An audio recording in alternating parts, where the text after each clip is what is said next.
민법 총칙 이번 시간에는 지난 시간에 이어 수인의 채권자 및 채무자 부분부터 살펴보도록 하겠습니다.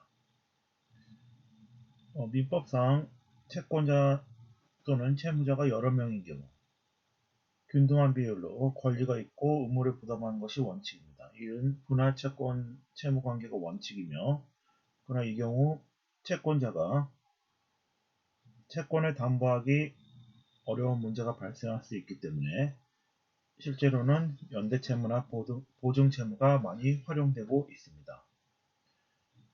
채권의 목적이 성질이나 의사표시에 의해 불가분인 경우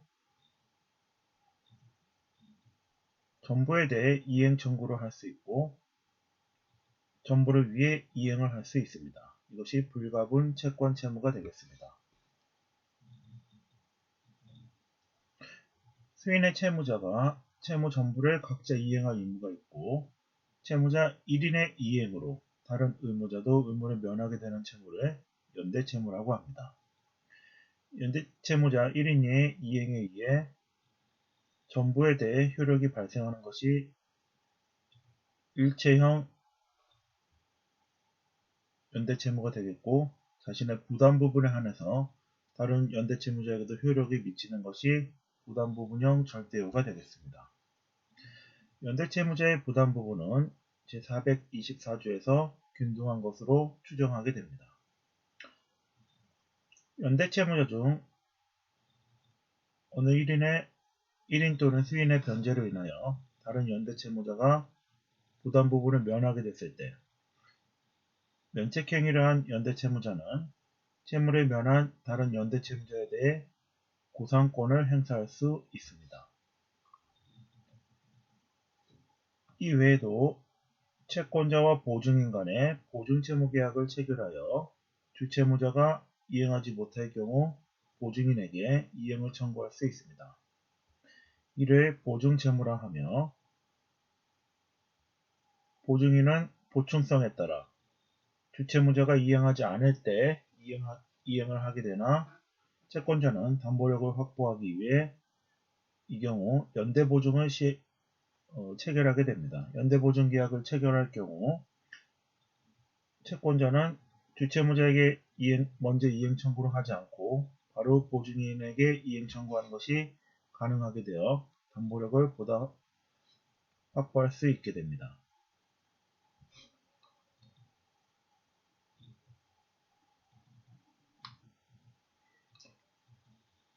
보증인은 채무자의 부탁을 받고 보증인이 된 수탁보증인과 채무자의 부탁 없이 보증인이 된 비수탁보증인으로 나눌 수 있습니다.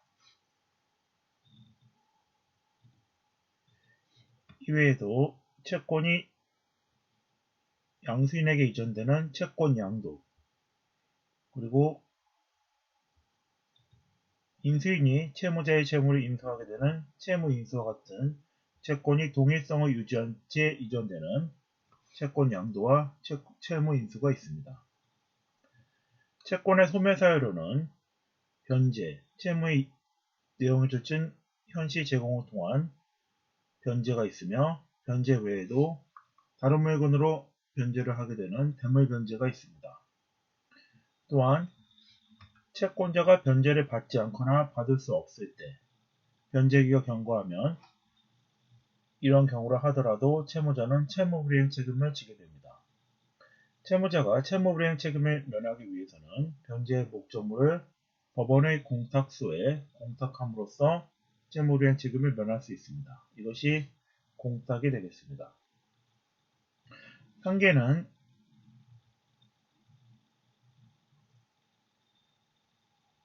쌍방이 같은 종류를 목적으로 한 채무를 부담했을 때 자신의 상대방에 대한 채권과 자신의 채무를 대등하게 한해 상계함으로써 채무를 소멸시킬 수 있습니다.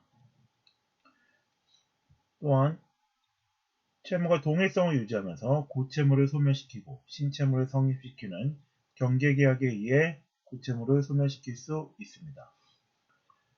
또한 채권자의 일방적 의사표시에 따른 면제의 의사표시를 통해 채권이 소멸할 수 있습니다. 또한 채권과 채무가 동일인에게 귀속된 때 채권이 혼동에 의해서 소멸할 수 있습니다. 이 외에도 배서와 교부에 의해 양도되는 지시채권, 그리고 교부를 통해 채권이 양도되는 무기명 채권이 있습니다. 제2장 계약부터는 강학상으로는 채권 강론에 해당하며 제1절 총칙, 제1관 계약의 성립 부분이 있습니다. 527조에서는 계약의 청약은 이를 철회하지 못한다고 하여 구속력을 인정하고 있습니다. 계약은 청약과 승낙이라는 의사표시의 합치에 의해 성립되게 되며 이와 관련해서 계약의 성립과 관련된 내용들이 규정되어 있습니다. 법률행위 성립 당시 계약의 목적이 불능인 경우에는 제535조 계약체결성의 과실에 의해 법률행위는 무효가 됩니다. 이 경우 실내이익 배상 책임을 지게 되며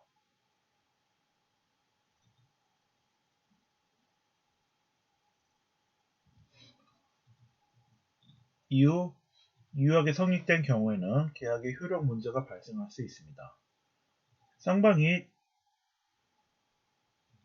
대가적 의미를 갖는 채무를 부담하는 쌍무계약에 있어서 상대방이 채무 이행을 제공할 때까지 자기 채무의 이행을 거절할 수 있는 권리를 동시 이행의 항변권이라 합니다. 법률행위가 유효하게 성립한 이후 당사자 쌍방의 책임 없는 사유로 이행할 수 없게 된 경우에는 위험부담의 문제가 발생하며 민법 제537조에 의해 채무자가 위험을 부담하는 것이 원칙이 되겠습니다.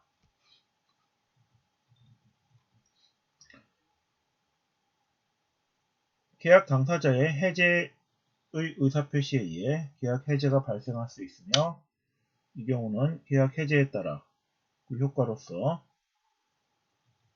민법 제548조에 의해서 원상회복 의무가 인정되고 있습니다. 계약 해지의 경우에는 계속적 계약이 인정되며 해지는 장래효가 인정되고 있습니다. 채권 강론에서는 민법상 15종류의 계약을 규정하고 있으며 맨 처음 나오는 것이 증여계약이 되겠습니다.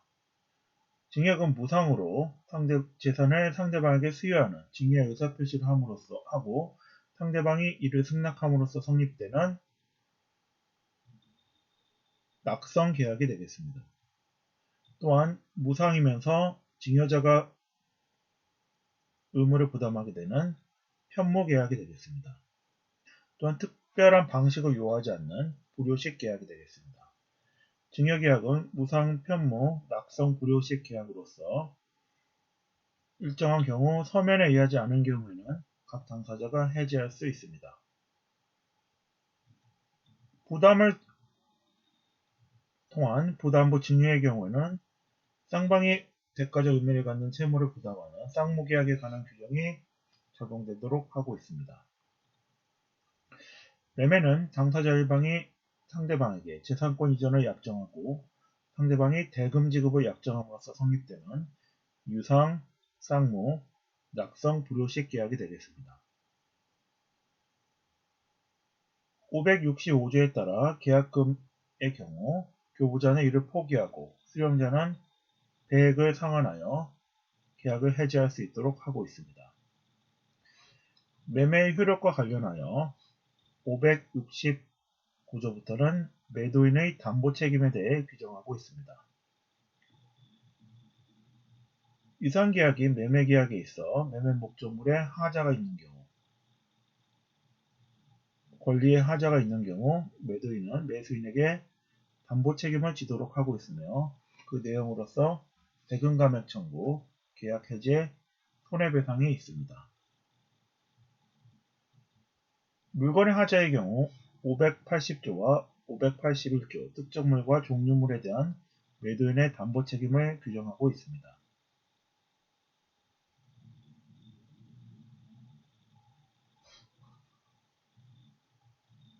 제3관에서는 매매계약 체결 당시 다시 매도인이 목적물을 환매할 것을 보류하는 환매계약을 체결할 수 있습니다. 증여와 매매에 이어 교환계약은 매매계약이 재산권과 대금의 이전을 약정하는 계약임에 반해 교환계약은 당사자双方이 재산권 이전을 상호 약정함으로써 성립되는 계약을 말합니다. 소비대차 계약은 대체물의 소유권을 이전하고 같은 종류와 품질, 수량으로 반환할 것을 약정함으로써 성립되는 계약을 말합니다. 사용대차는 무상으로 사용 수익케 하고 이후 이를 반환할 것을 약정함으로써 성립되는 계약을 말합니다. 임대차 계약은 상대방에게 목적물을 사용 수익케 할 것을 약정하고 임차인인 상대방이 차임을 지급을 약정할 것을 함으로써 성립되는 유상 쌍무, 낙성 불효식 계약이 되겠습니다.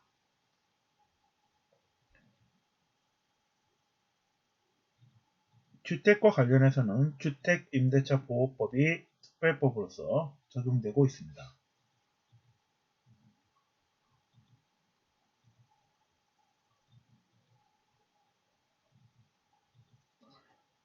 제8절에서는 고용계약과 이후 9절의 도급계약, 제10절에서의 현상광고, 제11절에서의 위임계약, 제12절에서의 물건의 보관과 관련된 임치계약, 제3절에서의 2인 이상의 상호 출자를 통한 공동사업 경영약정의 조합계약, 그리고 제14절에서의 종신정기금계약, 제15절에서의 화해계약이 있습니다.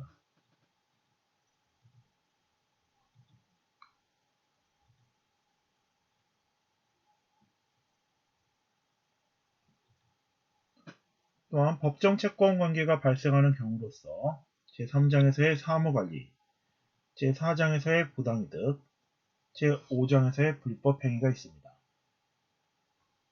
사무관리와 부당이득 불법행위는 일반 계약과 달리 당사자 간의 의사표시의 합치에서 성립되는 것이 아니라 법률의 규정에 의해 채권관계가 발생하므로 이를 법정 채권관계라고 합니다. 사무관리는 법률상 의무 없이 타인을 위해 사무를 관리하는 자는 관리함으로써 성립되는 법정 채권관계를 말합니다. 관리자는 관리를 통해 발생한 비용을 상환을 청구할 수 있습니다. 부당이득은 법률상 원인 없이 타인의 재산이나 노무로 인해 이익을 얻고 타인에게 손해를 가한 때 이익을 반환해야 하는 법정 채권관계를 말합니다.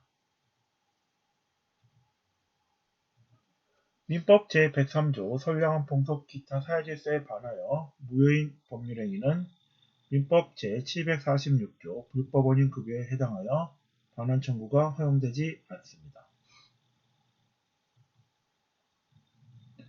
제5장 불법행위에서는 민법 제750조에서 고의 또는 과실로 인한 위법행위로 타인에게 손해를 가한 경우 손해를 배상하도록 하고 있습니다.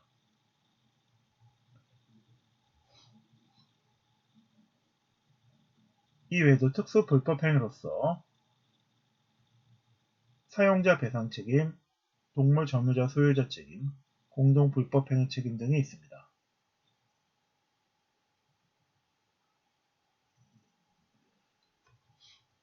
채무불이행 책임에 대해 규정되어 있던 393조 손해배상의 범위, 394조 방법, 396조 과실상계, 399조 배상자 대위에 관한 규정은 763조에 의해 불법행위에도 준용되도록 규정하고 있습니다.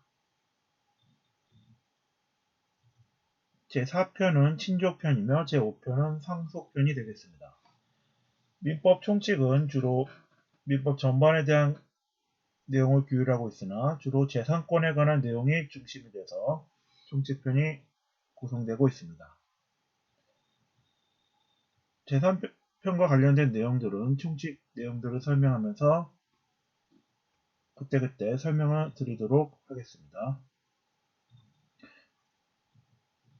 그럼 교과서 앞부분을 살펴보도록 하겠습니다. 먼저 민법의 개념을 보시면요. 민법의 체계를 보시면 민법은 공법과 사법 중 사법에 해당합니다. 사행 간의 생활관계를 규율하는 법으로서 사법의 일반법이라 할 수 있습니다. 또한 당사자의 권리 의무를 규정하는 실체법으로서 민사소송법인 절차법과 구분된다고 할 수 있습니다.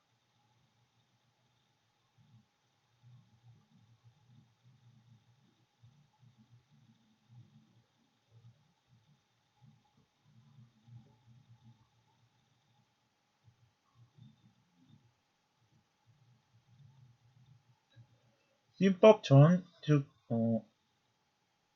민법 제1조부터 1118조까지 규정되어 있는 민법 전이 형식적 의미의 민법이 되겠습니다. 1960년 1월 1일부터 시행되고 있으며 중간중간 수차례의 개정이 있었습니다. 1960년 이전에 적용되던 민법은 일본 민법을 의용하여 사용하였습니다. 이를 의용민법, 구민법이라고 합니다. 민법은 사법으로서 모든 사람들에게 일반적으로 적용되는 사법상의 권리 의무에 관련된 법률 관계를 규율하는 법으로서 일반법이면서 사법이며 실체법에 해당합니다. 이와 관련된 것이 실질적 의미의 민법이 되겠습니다.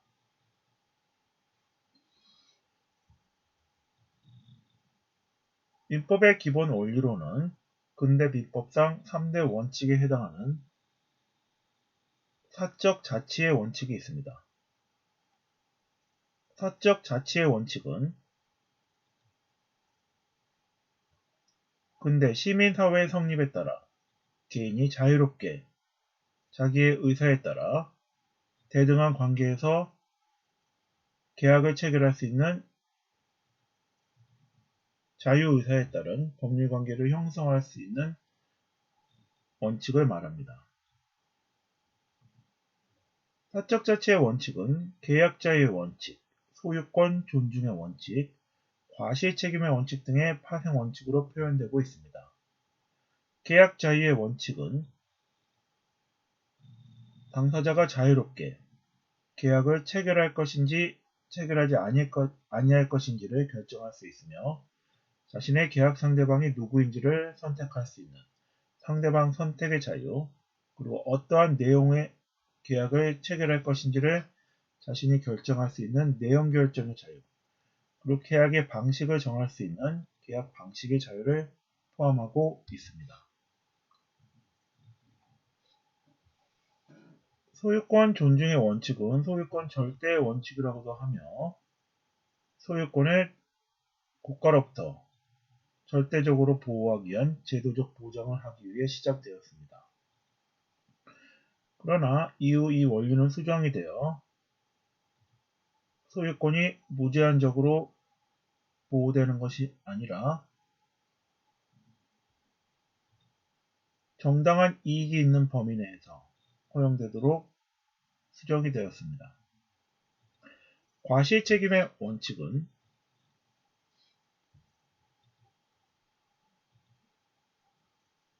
자신의 귀책 사유, 즉 과실에 의한 경우가 아닌 한 그에 대해 책임을 지지 않는다는 원칙을 말합니다.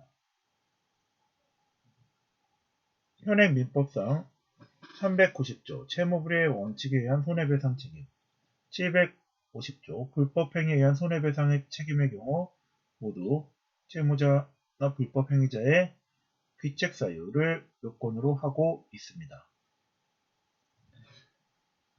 이러한 근대 민법상 3대 원칙은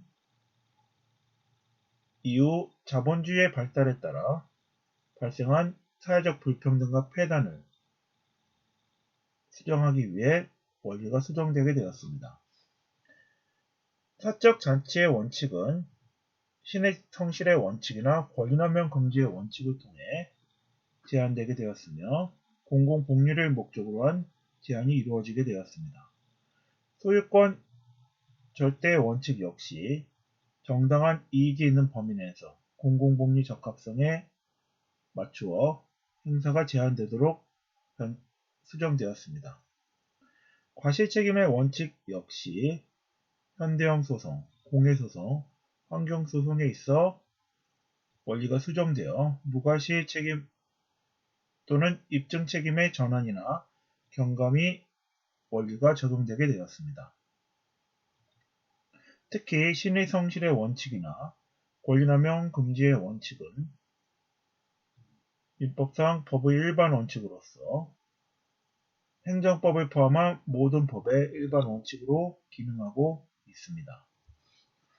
신의 성실의 원칙부터는 다음 시간에 살펴보도록 하겠습니다. 이상으로 이번 시간 수업을 마치겠습니다.